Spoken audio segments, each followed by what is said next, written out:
Now we will move to our third chapter, which is introducing your superpowers. इस chapter के अंदर हम बहुत ही समराइज वे में बात करेंगे कि कैसे हर फेज़ को हम अपने फ़ायदे के लिए यूटिलाइज़ कर सकते हैं. बट आगे वाले चैप्टर्स में हम हर एक के डेप्थ में जाएंगे कि उसके रिक्वायरमेंट्स क्या है पर्टिकुलर फेज़ के, और उसमें क्या चीज़ें हमें करनी चाहिए, क्या चीज़ें हमें नहीं करनी चाहिए. तो लूसी पीच इस चैप्टर को स्टार्ट करती हैं बाय सेइंग दैट कि अब वक्त आ गया है साइंस ऑफ साइकिल को आर्ट में कन्वर्ट करने का. और वो ये कहती हैं कि there is a difference between knowing something and feeling it. I may know about the cycle, पूरा मुझे थियोरी उसके बारे में पता है, बट अपने बॉडी में कैसे वो हो रही हैं उसको फील करने में थोड़ा आपको कॉन्सेंट्रेशन और प्रैक्टिस की ज़रूरत होती है. तो वो इसी डिफरेंस के बारे में यहाँ बात करती हैं. तो वो ये कहती हैं कि ये जो आपकी पूरी साइकिल है जिसको हमने 4 फेजेस में डिवाइड किया, जो फर्स्ट डे है आपका मेंस्ट्रुएशन, देन सेकंड हमने ओव्यूलेशन पीरियड के बारे में बात करी, प्री ओव्यूलेशन के बारे में बात करी, देन ओव्यूलेशन के बारे में, और लास्ट प्री मेंस्ट्रुअल पीरियड के बारे में बात करी. तो 4 फेजेस के बारे में हमने लास्ट टाइम बात करी. इसको इन 4 फेजेस ऑफ मेंस्ट्रुअल साइकिल को लूसी पीच 4 अलग तरीके से बताती हैं. वो ये कहती हैं कि फर्स्ट फेज़ आपका dream, next is do, third is give and fourth is take. So first phase से वो स्टार्ट करती हैं टाइम टू ड्रीम, जहाँ पे सपने देखने का वक्त है. मेंस्ट्रुएशन वाला टाइम, जो टाइम आप ब्लीड कर रहे हैं मेनली, वो इसके बारे में बात कर रही हैं. वो ये कहती हैं कि ये जो टाइम है ना, ये कुछ ऐसी चीज़ें आपको करनी है जिससे आपकी जो एनर्जी है वो कंजर्व हो. It's like a peaceful quite valley, जहाँ पे आपको चुपचाप रुक जाना है, बैठ जाना है और फील करना है कि व्हाट इज़ हैपनिंग. तो वो ये कहती हैं इस टाइम पे आप क्या कर सकते हैं, जो बॉडी आपकी क्रेव कर रही है, चाहे वो खाना हो, चाहे आपका रेस्ट हो, नींद हो, आपको अपनी बॉडी को वो प्रोवाइड करना ज़रूरी है. You have to surrender to the needs of your body. And आपको अपना जो कप है उसको सेल्फ लव से एकदम भरना पड़ेगा ऊपर तक, सो दैट ये पूरे फेज़ में जो आपने एनर्जी कंजर्व करी है उसको आप आने वाले जो मंथ है पूरा, उसमें आप अच्छी तरीके से यूटिलाइज कर सकें. सो इस टाइम पे आप क्या कर सकते हैं, जो ड्रीम पीरियड है आपका मेंस्ट्रुएशन, यहाँ पर आप जो आगे आप करना चाहते हैं, new ideas, inspiration, solution, projects, जो भी आगे आने वाला है उसके बारे में तसल्ली से सोच सकते हैं. Next phase time to dream के बाद आता है टाइम टू डू. ये आपका प्री ओव्यूलेशन फेज़ है, जो आपने ब्लीडिंग आपकी फिनिश हो गई है 5th डे से 14th डे जो हमने बात करी थी बिफोर ओव्यूलेशन. इस टाइम के बारे में वो बात करती हैं. वो ये कहती हैं कि इस टाइम पे आपका एस्ट्रोजन राइज होता है और आप वो जो पूरा केव में जिसमें आप बैठी हुई थी चुपचाप और अपने आइडियाज़ और एस्पिरेशंस के बारे में सोच रही हैं, वो आपने छोड़ दी है और अब आप बाहर निकली हैं उस पूरी केव से, जहाँ पे आप रिस्टोर्ड, रिफ्रेश, रिचार्ज्ड फील कर रही हैं. आपको लग रहा है कि एक बड़ा सामने मेरे कोई पहाड़ होगा, मैं उसको भी चढ़ जाऊँगी. तो वो ये कहती हैं कि इस वीक को आप पावर वीक की तरह देख सकती हैं, क्योंकि आपके अंदर इतनी एनर्जी है कि आप जो भी काम करना चाहती हैं वो फटाफट कर सकती हैं. नेक्स्ट फेज़ आता है आपका टाइम टू गिव या पोस्ट ओव्यूलेशन का फेज़. ये डे हम मान सकते हैं जो 14th अपने ओव्यूलेशन आपका कंप्लीट हुआ, उसके बाद 15th to 20th डेज़ जो रहते हैं आपके, उसके बारे में हम यहाँ बात कर रहे हैं. तो इसमें ये कहते हैं कि आप जो पहाड़ था आपके सामने, आप वहाँ चढ़ गई हैं. नाउ इट्स टाइम कि आप वहाँ पर थोड़ा टाइम स्पेंड करें, जो भी ब्यूटी आपके अंदर है, जो भी आसपास आपके है, उसको अप्रिशिएट करें. तो वो ये कहते हैं कि ये टाइम जो आता है वो आता है time to say yes. Time to give का मतलब यहाँ है कि we are there to help others, because इतनी सारी एनर्जी स्टोर्ड है हमारे अंदर, तो उसको वर्ल्ड को वापस करना ज़रूरी है.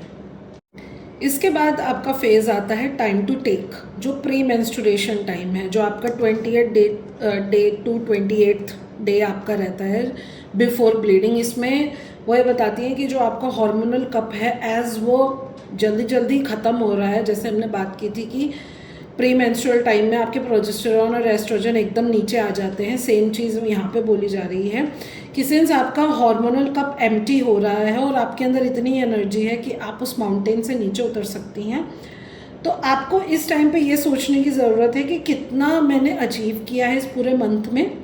मैंने ड्रीम भी किया, मैंने सपना भी देखा, मैंने उस पर काम भी किया, और जो मेरे पास एक्स्ट्रा एनर्जी थी उसको मैंने वापस भी किया वर्ल्ड को।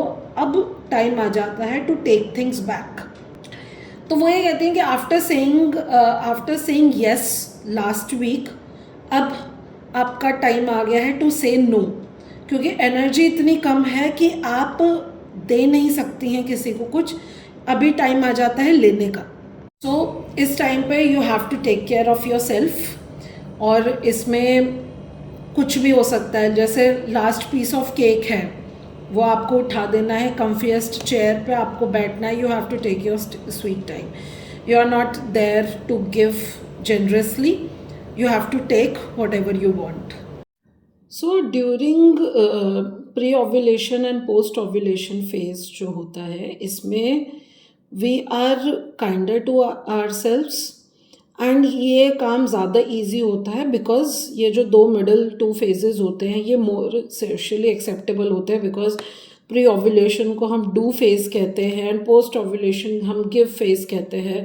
तो obviously when we are benefiting other people, तो yes we are going to receive more goodness from them also, and we feel better about our selves.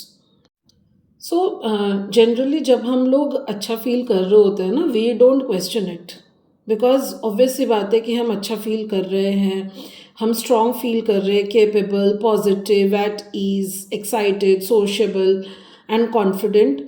But thing यहाँ ये है कि बेशक आप ये सारी चीज़ें अच्छा फील कर रहे हैं, बट एक टाइम के बाद in your cycle you have to get back to the base.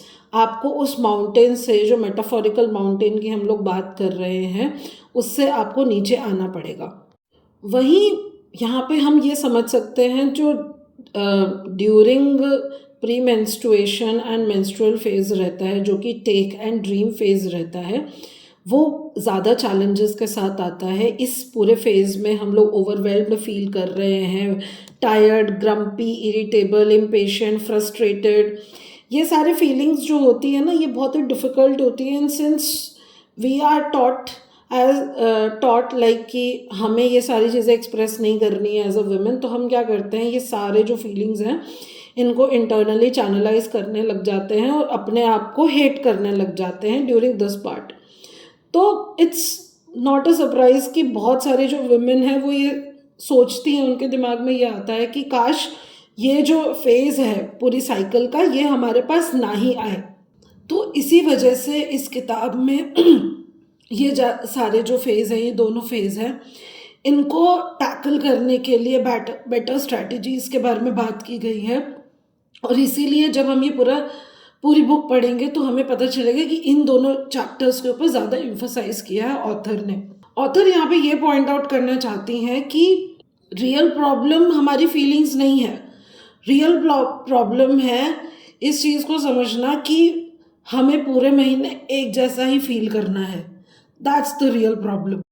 So author यहाँ पे ये बोलती हैं कि when she was understanding her menstrual cycle and कैसे ये इसको अफेक्ट करती हैं। इससे बहुत पहले क्या होता था ना, बहुत लोगों से उन्होंने ये सुना कि जो चीज़ ऊपर जाती है देन इट कम्स बैक, और खुद वो एक बहुत ही ऑप्टिमिस्टिक रही हैं, तो उनका दिमाग में भी यही आइडिया था, जैसे हम सबके दिमाग में होता है कि हमें हमेशा अच्छा, प्रोडक्टिव, हैप्पी, यूजफुल, एफिशिएंट ही जीना है अपने जीवन को, और यही मायने हैं एक बेस्ट लाइफ के।